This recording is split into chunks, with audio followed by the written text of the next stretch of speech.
সবাই খুব ভালো আছো আর আমিও ভালো আছি।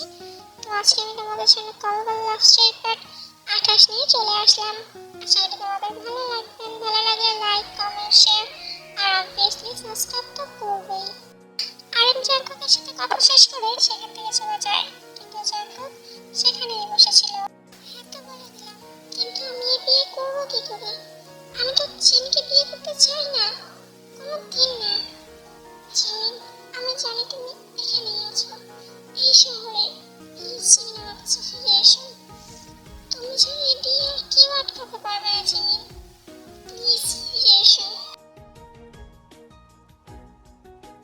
কি গো ভাইয়া, শুনলাম তুমি নাকি বিয়েতে রাজি হয়ে গিয়েছো? হ্যাঁ, রাজি হয়েছি। তাহলে আমার এবার কি করার ছিল বলো? তাই?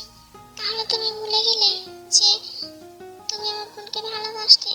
তোমার জীবনে জিমিন নামের কেউ ছিল, তাই তো? জিমিনকে আজ না বলতে পেরেছি, আমরা পারবো, কারণ আমি ওকে খুব ভালোবাসি। এই বিয়েতে রাজি হয়েছি বলে ভেবে নিও না যে আমি ওকে ভুলে গেছি, কারণ আমার ভালোবাসা এতটাও হালকা না। গত 8 বছরের বাবার সাথে তো আমার কম ঝগড়া হয়নি এই বিয়ে নিয়ে। তারা কতবার বলেছিল, কিন্তু আমি কিন্তু মানিনি, কারণ আমি জিমিনকে ভালোবাসি তাই। কিন্তু আজ আমার কিছু করার ছিল না, কারণ সত্যি এখন মিমির একটা মায়ের দরকার। আর কতদিন আমি ওকে এইভাবে রাখবো? একজন সন্তানের বাবার সাথে মার ভালোবাসাটাও খুব প্রয়োজন, সেটা তুমিও হয়তো জানো। কিন্তু ভাইয়া, আপু যদি এখন চলে আসে, এসে যদি তোমাকে বলে আমি তোমাকে ভালোবাসি, তখন কি হবে? জিমিন যদি এখন 2 বছর পরেও আমার কাছে আসে, তারপরে আমি ওকে নিজের করে নেব, কারণ আমি ওকে ভালোবাসি। তার সাথে কথা শেষ করে জাঙ্কুক সেখান থেকে চলে যায়। হ্যাঁ, তুমি এই বিয়েটা রাজি হয়েছো, কিন্তু আমি এই বিয়েটা হতে দেব না ওই জঘন্য মেয়ের সঙ্গে, কোনোদিনই না। কারণ ও আমার বোনকে এই বাড়ি থেকে তাড়িয়েছিল। ওর খুব শখ না আমার বোন চাইলে নেওয়াচ্ছে ওকে জায়গা। কি হলো আমার ছোট জান, এইভাবে এখানে দাঁড়িয়ে আছো কেন? আর আমাকে বসে খুব গালাগাল দিচ্ছিলে, কিন্তু কিছু করার নেই, যা হওয়ার তা হবে। আর জাঙ্কুক তো এই বিয়েতে এখন রাজিও হয়ে গেছে, বলো। আর তুমি এভাবে দাঁড়িয়ে থেকো না তো, তাহলে তো তোমার প্রবলেম হবে। আশাটা বেবিরও, তুমি তো জানোই এই বেবিকে নিয়ে সবার কত এক্সপেকটেশন আছে, তাই না? প্লিজ তুমি এভাবে দাঁড়িয়ে থেকো না, বুঝছো? একদম না, আমার সাথে এরকম এক্সট্রা ঢং দেখাতে এসো না, তাহলে খুব খারাপ হয়ে যাবে। কারণ আমার বেবিকে নিয়ে এই বাড়িতে টেনশন করার জন্য অনেকেই আছে, তোমার টেনশন করার কোনো প্রয়োজন নেই। আর হ্যাঁ, খুব বিয়ে করার শখ না তোমার? তোমাকে আমি বিয়ে করাবো, কিন্তু আমার ভাইয়ের সাথে না। তুমি এখন কোথায় যাচ্ছ? একটু বাইরে যাচ্ছি সুখা, বাড়ির ভিতর থাকতে আর ভালো লাগছে না। আচ্ছা ঠিক আছে, তুমি চলো, আমি তোমাকে নিয়ে যাচ্ছি। তুমি কোথায় যাবে? না না সুখা, তোমার যাওয়া লাগবে না, বাড়িতে 2 দিন পর বিয়ে, তুমি বরং তার তোড়জোড় করো। আমি বাইরে যাচ্ছি। আমি জানি তো তুমি এই বিয়েতে রাজি না, কিন্তু আমাদের কিছু করার নেই। ছাড়ো না এসব সুখা, যদি এই বিয়েটা হওয়ার হয় তাহলে হবে, এসব বলে কোনো লাভ নেই। তারপর এই বাড়ি থেকে বেরিয়ে সোজা লিসার দোকানে চলে আসে। কি রে, কি হয়েছে তোর? এটাকে এরকম পাগলার পাঁচের মতো করে রেখেছিস কেন? ভালো লাগছে না আপু, কিচ্ছু ভালো লাগছে না, সব কেমন যেন উলটপালট হয়ে যাচ্ছে। এত হেয়ালি না করে কি হয়েছে সেটা বল। আর 2 দিন পর ভাইয়া আর জেরির বিয়ে, কিন্তু আমি চাই না এই বিয়েটা হোক। আমি চাই না জঘন্য মেয়েটা আমার বোনের জায়গা নিক। আমি যদি কোনোভাবে আপুকে এখন নিয়ে আসতে পারতাম না, তাহলে এই বিয়েটা হতো না। ভাইয়া নিজে বলেছে যে আপু যদি আসে তাহলে এই বিয়েটা হবে না।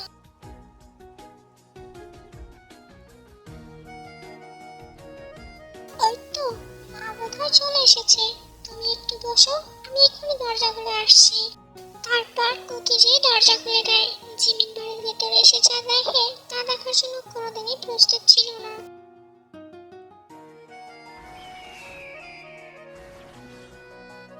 মাম্মা, দেখো, মিমির ছোট মাম্মা এসেছে।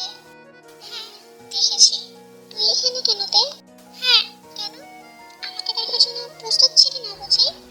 আচ্ছা, আমাকে দেখে খুশি হয়েছো নাকি শকড হয়েছো? দেখে তো মনে হচ্ছে একদমই খুশি হওনি। হ্যাঁ, শকড একটু হয়েছি, কিন্তু এমন দেখে আমি খুশি হইনি। কেন খুশি হব না বলতো? কত বছর পর দেখলাম তোকে, তুই যে আমার শখের আদরের বোন। সত্যিই খুশি হয়েছো? তাহলে এই যে যেই শহরে তোমার বোন আছে সেই শহরে তুমিও আছো, তারপর তো একটিবার আমাকে দেখতে যাওনি। দেখতে যাওনি যে যেই জায়গায় তুমি আমাকে রেখে এসেছিলে সেই জায়গায় আমি কেমন আছি, আমি কি করছি। আমি জানি তুই এখানে ভালো আছিস, কারণ আমি তোকে দুজন বিশ্বস্ত মানুষের কাছে রেখে গিয়েছিলাম, যে দুজন তোর কোনোদিনও কোনো ক্ষতি হতে দেবে না। তাই আগে বলেছি আমি তোকে দেখিনি, দেখেছি তো। তাহলে বাড়িতে কেন যাওনি? কেন সরাসরি আমাদের সকলের সামনে আসোনি? ভাইয়া তোমার জন্য অপেক্ষা করছে, চলো আমার সাথে। সেটা আর কখনো সম্ভব না তে, তাই এসব বলে কোনো লাভ নেই। কিন্তু তুই আমাকে একটা কথা বলতো, তুই এখানে কি করি? তুই কি ওরা জানলি যে আমি এই বাড়িতে আছি? তুই সত্যি বলছিস তে? জাঙ্কুক সত্যি এটা বলেছে? ও এখনো জিমিকে ভালোবাসে? জিমি যদি এর কাছে ফিরে যায় তাহলে বিয়ে করবে না? না আপু, ভাইয়া করবে না। আচ্ছা আপু, তুমি কি জানো যে আপু কোথায় আছে?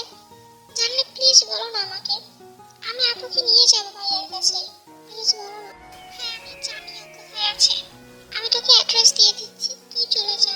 যদি পারিস ওকে রাজি করিয়ে তোর সাথে নিয়ে যাস। আমি চাই যেন ও জাঙ্কুকের সাথে সুখে থাকে। থ্যাংক ইউ সো মাচ আপু।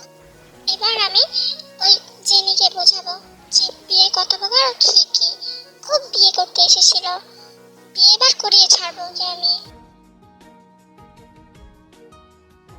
আমি তোমাকে এখান থেকে নিয়ে যেতে এসেছি আপু। আম সরি তে, আমি এই বাড়িতে যেতে চাই না। কেন আপু? প্লিজ তুমি চলো না ওই বাড়িতে। ওই বাড়িতে তুমি গেলে সবাই খুব ভালো থাকবে, আমরা সবাই একসাথে খুব মজা করবো। প্লিজ আপু চলো না। শুধু শুধু এইসব বলে কোনো লাভ নেই তে, আমি এই বাড়িতে যাব না, তুই চলে যা এখান থেকে। আপু, পরশুদিন ভাইয়ার বিয়ে ওই জেনির সাথে, তুমি কি সেটা মেনে নিতে পারবে? চলো, তুমি গেলে ভাইয়া বিয়েটা করবে না। বিয়ে হচ্ছে ভালো, তাতে আমার কি, আমি এ বাড়িতে যেতে চাই না। আর ওদের বিয়ের কথা আমি আজ থেকে অনেক আগে থেকেই জানি, ওরা তো এটাই চাইতো।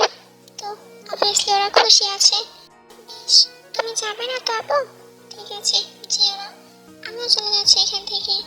তবে হ্যাঁ, আমি তোমাকে একটা প্রমিস করছি, এই বিয়ে আমি কোনোদিন হতে দেবো না। তারপর তুই সেখান থেকে চলে যায়, আর দেখতে দেখতে বিয়ের দিন চলে আসে। জাঙ্কুক তৈরি হয়ে বিয়ের জায়গায় যাচ্ছিল, আর তখনই তুই জাঙ্কুকের সামনে এসে দাঁড়ায়। বিয়ে করতে যাচ্ছ? কিছু বলছো না যে ভাইয়া? আচ্ছা ভাইয়া, তুমি তো বলতে যে তোমার বিশ্বাস যিনি তোমার কাছে ফিরে আসবে, আপু এসে হয়ে গেছে।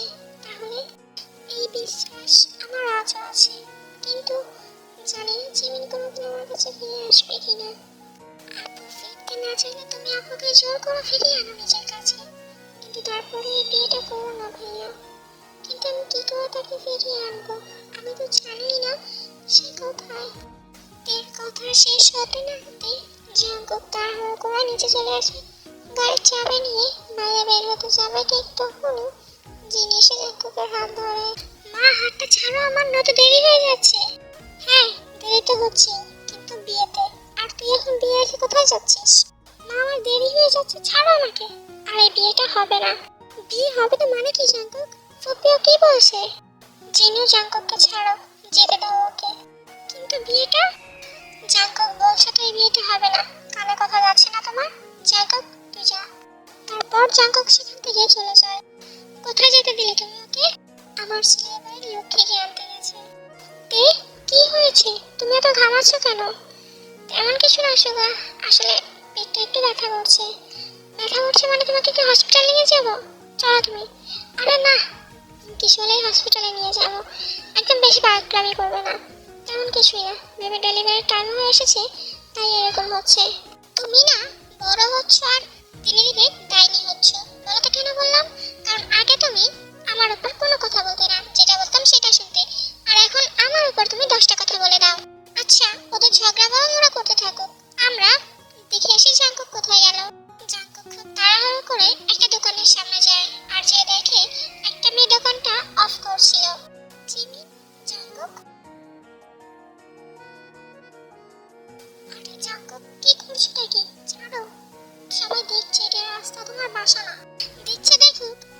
বউকে জড়িয়ে ধরেছি, তাতে কার কি? এই, কিসের বউ তোমার? আমাদের কোনোদিন বিয়ে হয়নি, ভুলে যেও না সেটা। ও হ্যাঁ, কিন্তু আজ হবে, চলো আমার সাথে। বললেই হলো আমি তোমার সাথে বাসায় চলে যাবো?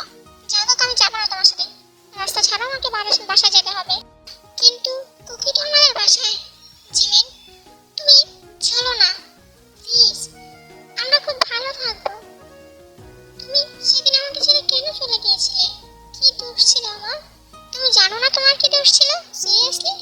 আচ্ছা ঠিক আছে, তার জন্য সরি, অনেক অনেক অনেক সরি। আমি ক্ষমা চাইছি তোমার কাছে, প্লিজ আমাকে ক্ষমা করে দাও। আর চলো, ফিরে চলো আমার সাথে। জিমিনি, 8 বছর আমি ভালো ছিলাম না তোমাকে ছাড়া, আর আমি জানি তুমি আমাকে ছাড়া ভালো ছিলে না। প্লিজ ফিরে চলো জিমিন আমার সাথে। জাঙ্কুকের কথার কোনো উত্তর না দিয়ে জিমিন সেখান থেকে চলে যাচ্ছিল।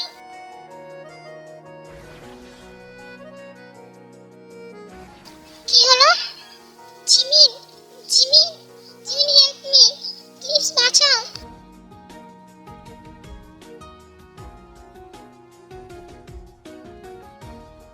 জাঙ্কুক, জাঙ্কুক চোখ খোলো না প্লিজ। জাঙ্কুক, আমি যাবো না আর তোমাকে ছেড়ে, প্লিজ।